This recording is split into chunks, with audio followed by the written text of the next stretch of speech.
America is full of places that were once on everyone's must-see list and are now just quiet. Some closed slowly, some closed overnight, and some were swallowed by floodwater, scandal, or something as simple as people just not showing up anymore. These are 13 forgotten American attractions that used to draw millions, now empty.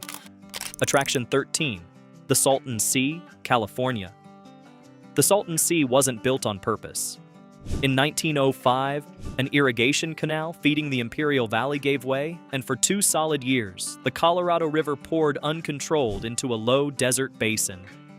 By the time engineers fixed the problem, a massive lake, 35 miles long, 15 miles wide, sat in the middle of the California desert. They called it the Salton Sea, and for a while, nobody quite knew what to do with it. Then, developers looked at it and saw opportunity. Through the 1950s and into the 1960s, the Salton Sea became one of Southern California's most fashionable resort destinations. The North Shore Beach and Yacht Club opened in 1959 as the largest marina in Southern California. Yacht clubs, marinas, vacation homes, and hotels lined the 110 miles of shoreline. The communities of Bombay Beach, Salton City, and Desert Shores grew to serve a tourist population that, at its peak, reached 1.5 million visitors annually, more than Yosemite National Park at the time. Frank Sinatra, Bing Crosby, the Beach Boys, Jerry Lewis, and the Marx Brothers all had boats or kept vacation retreats at the lake. It was called the Miracle in the Desert and the California Riviera. Scientists in the 1960s were already issuing warnings about what was coming. The lake had no outlet. Agricultural runoff from the surrounding farms poured in continuously, carrying fertilizers, pesticides, and salts that evaporated and accumulated. As early as 1961, the California Department of Fish and Game predicted the lake would eventually die from rising salinity and falling oxygen. By the 1970s, tropical storms destroyed several resorts. Fish populations began collapsing. Bird die-offs started washing carcasses onto beaches that had once hosted sunbathers. The smell, which the U.S. Geological Survey described as objectionable, noxious, unique, and pervasive, became the unofficial welcome sign. Today, the lake is more than 50% saltier than the Pacific Ocean. The resort communities are ghost towns. Bombay Beach, once a booming weekend destination, has a permanent population of under 500. The old yacht club sits crumbling.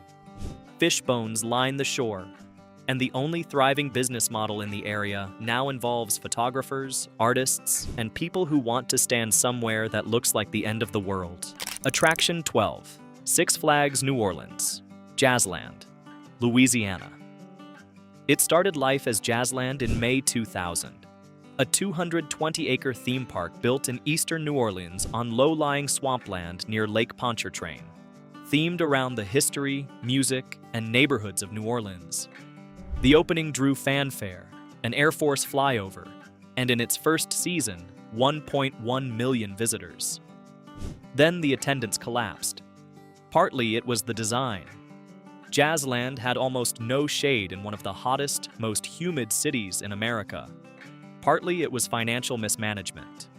By 2002, the original developer had filed for bankruptcy. Six Flags purchased the park for $22 million, invested another $20 million in new rides, added shade structures, and reopened it in 2003 as Six Flags New Orleans. Batman. The ride arrived. The Jester roller coaster. By 2005, a water park was being planned.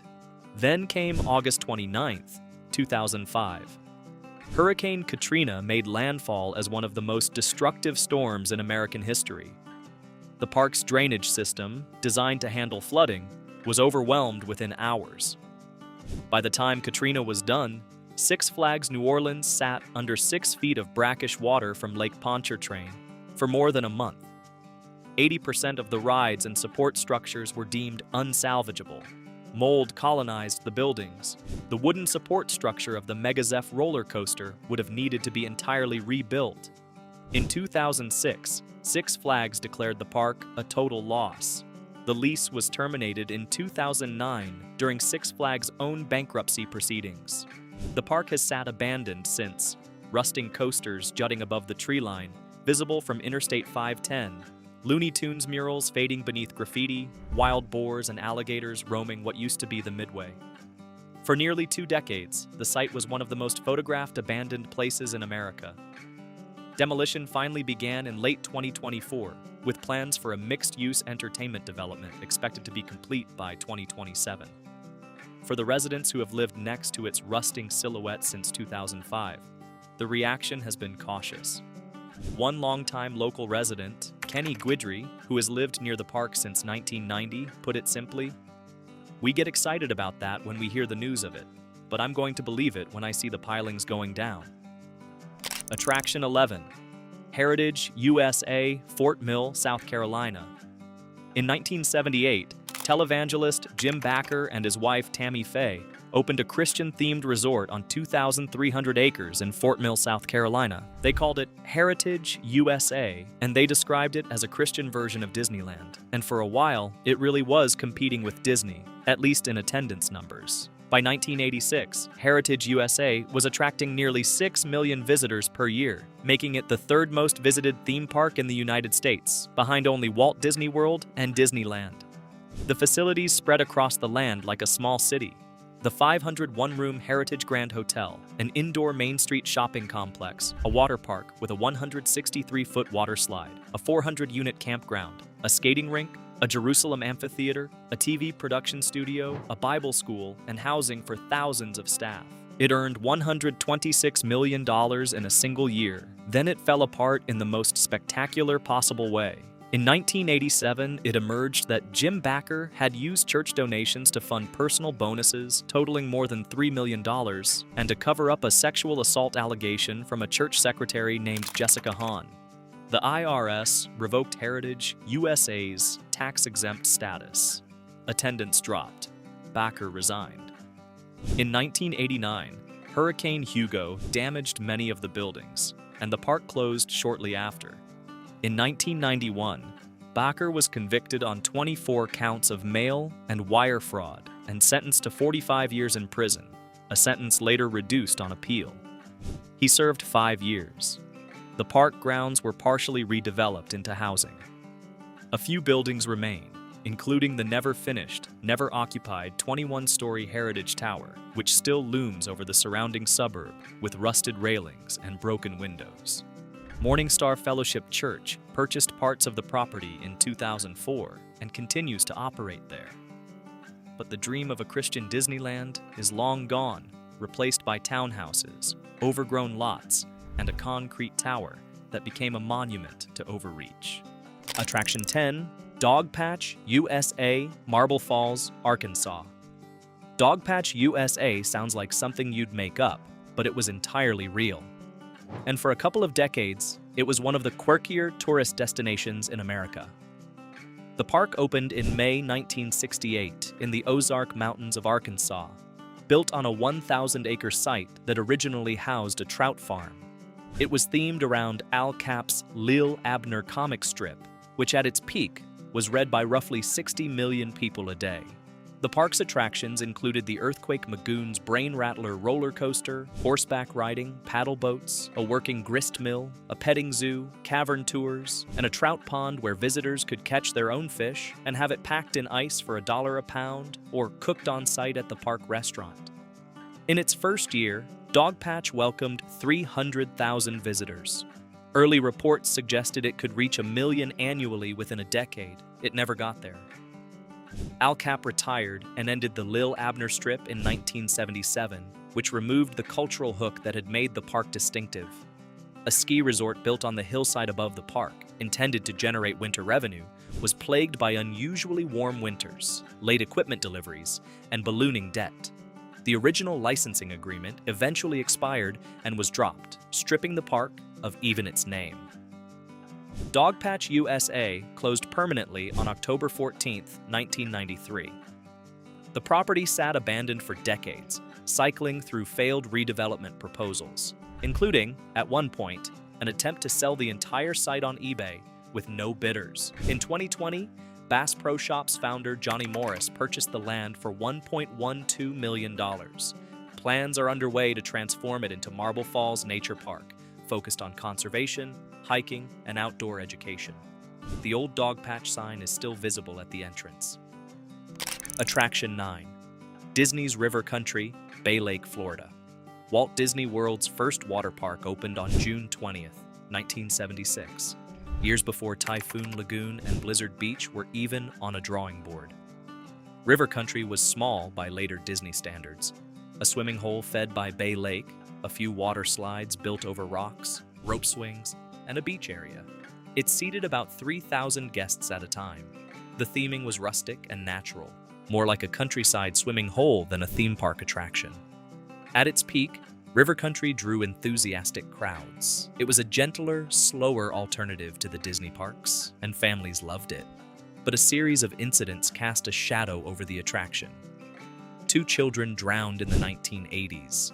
In 1980, an 11-year-old boy died from a brain-eating amoeba infection, a rare but fatal illness caused by the naturally occurring organism Naegleria fowleri, contracted from the lake water. Disney added additional chlorination, but the incident left a mark. As Disney's newer, larger water parks opened, Typhoon Lagoon in 1989, Blizzard Beach in 1995, River Country's attendance declined steadily. In September 2001, River Country closed for the season. It never reopened. Disney offered no announcement, no formal closure. The slide simply sat there, rusting quietly inside the Disney property, visible to guests staying at Fort Wilderness Resort, a ghost attraction inside the happiest place on Earth. Disney finally demolished River Country in 2019, clearing the land for a new resort project. But for nearly 2 decades, it sat in a strange limbo, too close to the Magic Kingdom to be forgotten, too far gone to be saved. Attraction 8. Pontchartrain Beach, Amusement Park, New Orleans, Louisiana. Before there was a Six Flags New Orleans, before there was a Jazzland, New Orleans had Pontchartrain Beach, a beloved lakefront amusement park that operated for 55 years on the southern shore of Lake Pontchartrain. Pontchartrain Beach opened in 1928 as a segregated facility, a reality that shaped its entire history. For decades, it operated separate sections for white and black visitors. The park's history is inseparable from the city's history of racial division. After desegregation in the 1960s, the park struggled to adapt as its customer base shifted, and suburban sprawl pulled families away from the urban lakefront. At its peak, the park offered the Zephyr wooden roller coaster, named for the city's famous train, along with a Ferris wheel, a dark ride, a carousel, and the Boogaloo water ride. Families across generations grew up with the Zephyr as one of the defining experiences of a New Orleans childhood. Millions rode it over the decades. The park was closely tied to the city's identity in a way that went beyond just entertainment. Pontchartrain Beach closed in August 1983 after 55 years of operation. The Zephyr was dismantled. The Ferris wheel came down. By the early 2000s, the land sat mostly empty, part of a broader effort to redevelop New Orleans' lakefront. Then, Hurricane Katrina arrived and complicated everything further. The site has been reimagined and partially redeveloped, but the park is gone, along with the Zephyr, whose memory New Orleans chose to honor when the name was given to the new park eventually built nearby. For the generation who grew up with Pontchartrain Beach, the name still carries a specific kind of nostalgia that's hard to quantify but easy to recognize. Attraction 7. Action Park, Vernon, New Jersey. Action Park opened in 1978 at Vernon Valley Ski Resort in northern New Jersey and operated through the 1990s. It billed itself as the most exciting water and amusement park in the country. It was also, by nearly every available metric, the most dangerous theme park in American history. The rides were designed with the idea of giving guests genuine control over their experience, which in practice meant that guests regularly lost control of their experience. The Alpine Slide, a fiberglass chute that ran down the mountainside, had no speed regulation. Riders went as fast as gravity and poor judgment would allow. Burns, fractures, and lacerations were routine. The Cannonball Loop was a water slide with a full 360-degree loop, like a roller coaster loop, but for a human body in water. It was closed and reopened multiple times due to injuries. Legend holds that the park paid employees to test rides, and that few volunteered twice. Between 1978 and its closure in 1996, Action Park was associated with at least 6 deaths. Multiple lawsuits were filed. The New Jersey state government investigated the park repeatedly, and still people came, millions of them, from across the Northeast, summer after summer, because there was genuinely nothing else like it. There was no ride at Action Park that couldn't hurt you, one former visitor wrote years later, and that was the entire point. The park became the stuff of regional legend. 2 separate venues have tried to revive it under different names in subsequent years, though neither has recaptured the original's anarchic spirit. The original Action Park closed in 1996 when its parent company filed for bankruptcy.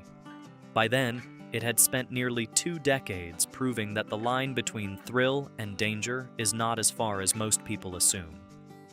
The site itself later reopened as Mountain Creek Water Park in 1998 under new ownership. In 2014, a group of investors actually revived the Action Park name for a season, leaning into the park's cult status and infamy.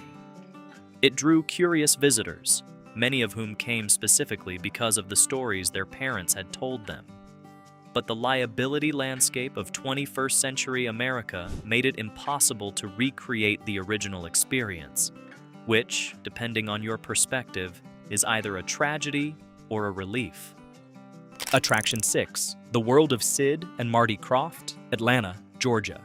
In 1976, television producers Sid and Marty Krofft, best known for creating H.R. Pufnstuf, The Boogaloos, and Land of the Lost, opened what they billed as the world's first indoor theme park, occupying the entire top floor of the newly built Omni International Complex in downtown Atlanta. The attraction featured live-action characters from the Kroffts' television universe, elaborate sets, puppet shows, and performances, all housed inside a shopping and entertainment complex. The idea was genuinely novel, a climate-controlled urban theme park that didn't require a car, a highway, or a summer day. It closed after just 6 months. Despite the ambition and originality of the concept, the park struggled from the start. Ticket prices were high relative to what visitors got. The Omni complex itself was underperforming as a retail destination. And the Krofft brand, while beloved by a certain generation of children, didn't translate into the kind of sustained attendance numbers needed to keep a 6-story indoor park alive. The World of Sid and Marty Krofft remains one of the shortest-lived major theme park ventures in American history and one of the most genuinely strange.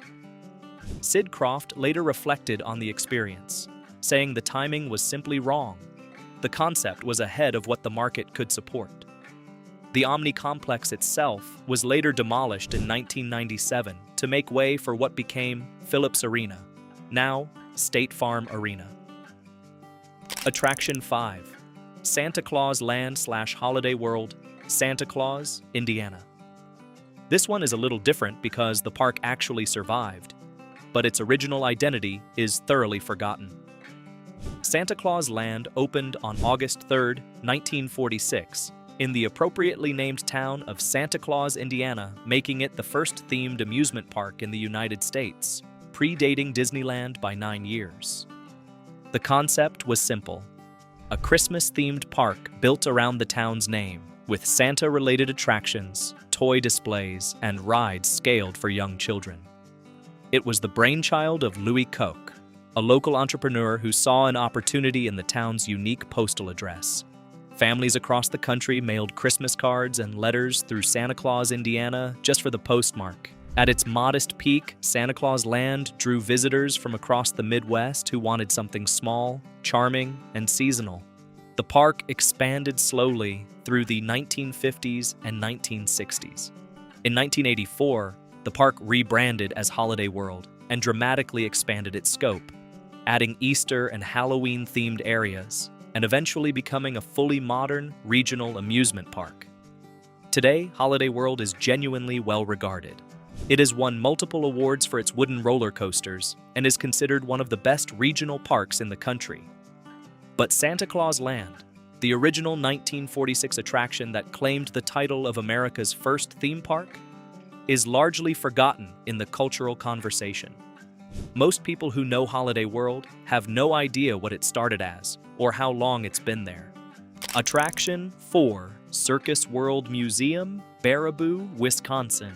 Baraboo, Wisconsin was once the winter home of the Ringling Brothers Circus. The family stored their wagons, trained their animals, and rehearsed their acts in this small Wisconsin city for decades.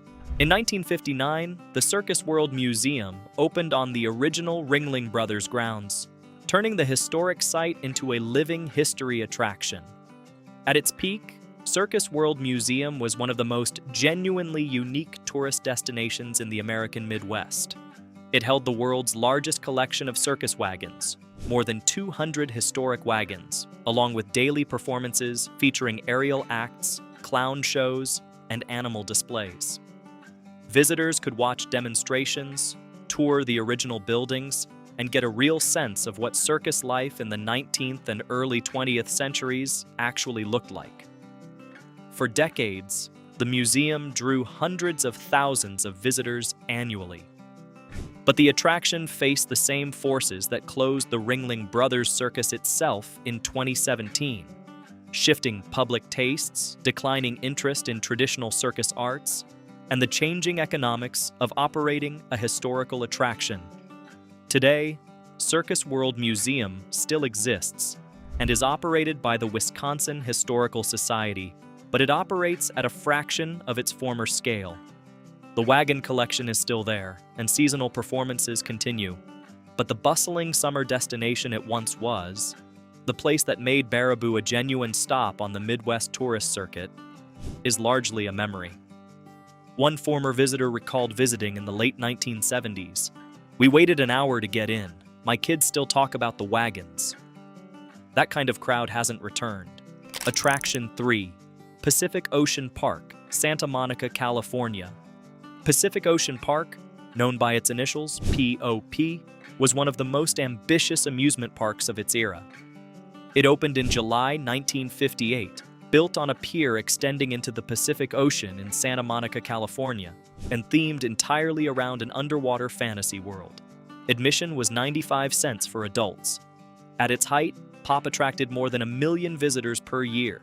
The attraction featured rides themed around ocean exploration and science fiction, a lagoon, fish-shaped boats, and elaborate underwater-themed sets that reflected the optimism of the space age and the cultural fascination with the ocean's mysteries. CBS and the Ocean Park Santa Monica Chamber of Commerce were among its early backers. It was designed as a direct competitor to Disneyland, colorful, theatrical, and experiential. But Pacific Ocean Park had a fundamental problem. It was built on a pier, which is expensive to maintain and structurally demanding. By the mid-1960s, the cost of upkeep was outpacing revenue.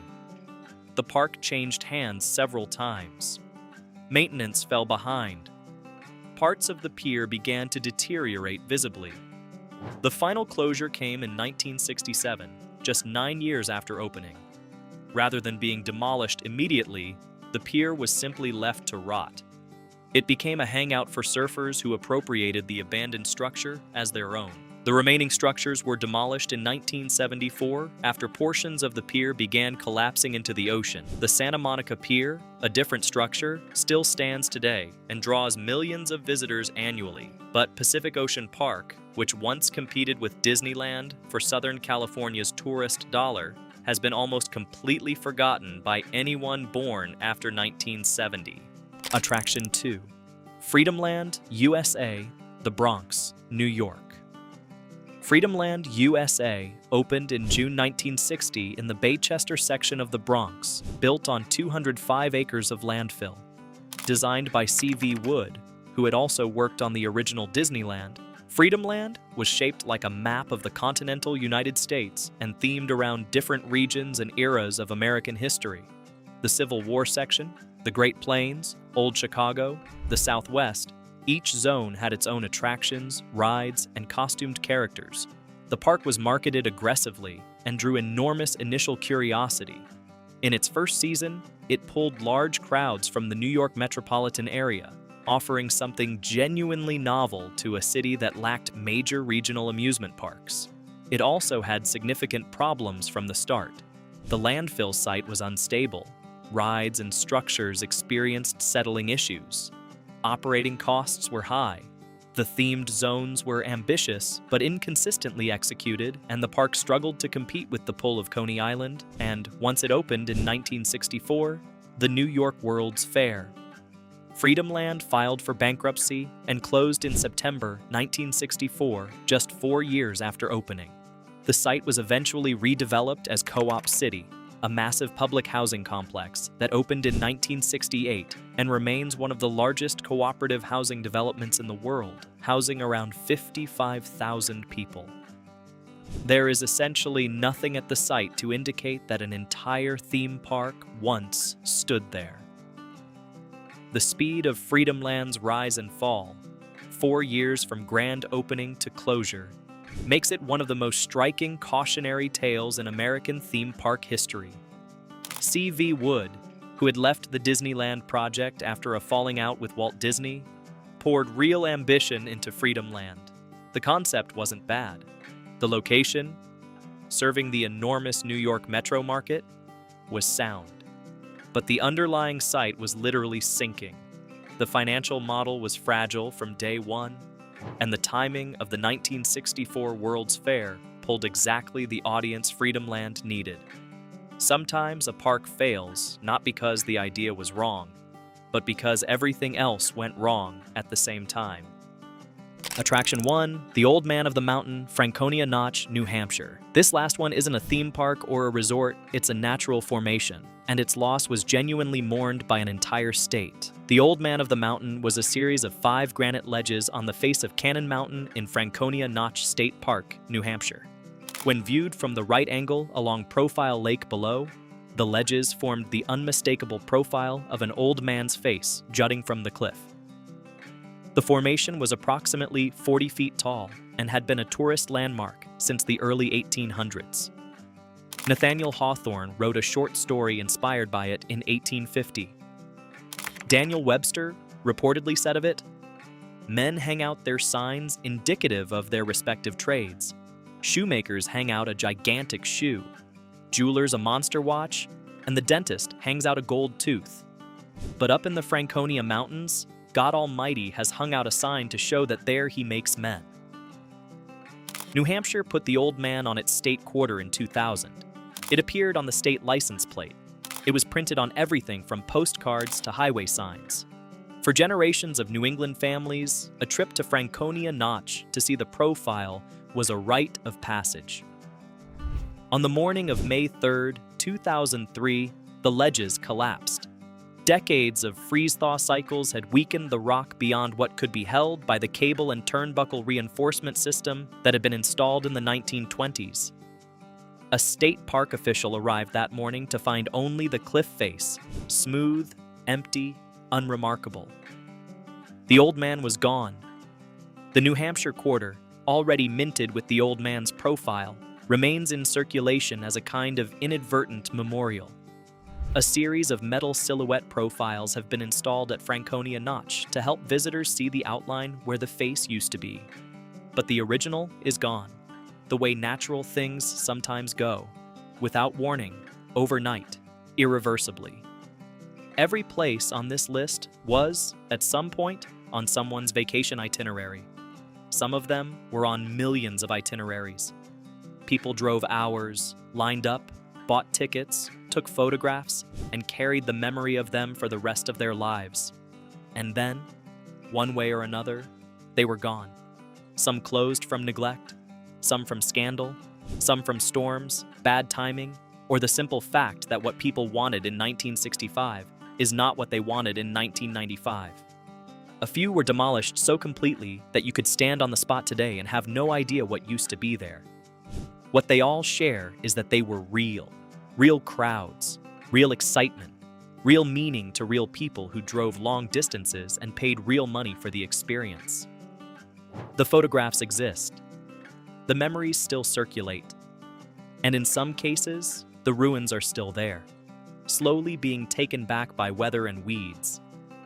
If you found this one worth your time, hit the like button and subscribe. We cover American history, forgotten places, and the stories behind the things people used to love and can't quite stop talking about. We'll see you in the next one.